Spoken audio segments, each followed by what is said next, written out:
Alright guys, so you can just pause the video and try this question and then you can resume for the solution.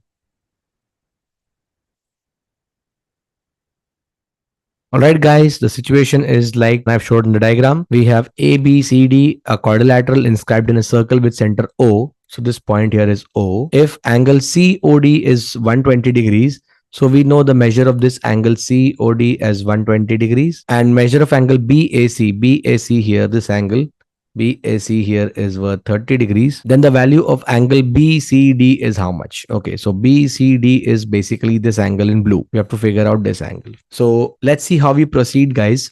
The first thing to understand is that COD is the central angle and CAB is the inscribed angle for this particular arc CD or central angle 120, right? So by the inscribed angle theorem, angle CAD will be half of 120, that is 60 degrees. Okay, so now very easily we have found the angle CAD 60 degrees.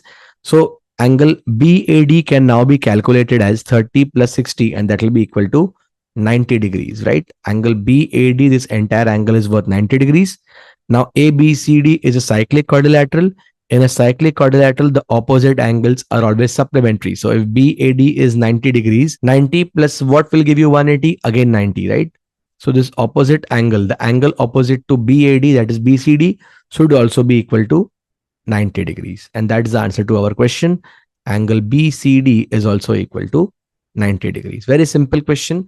Just two things to be applied. The inscribed angle theorem once, and then opposite angles of a cyclic quadrilateral are supplementary. And that's how we solve the question.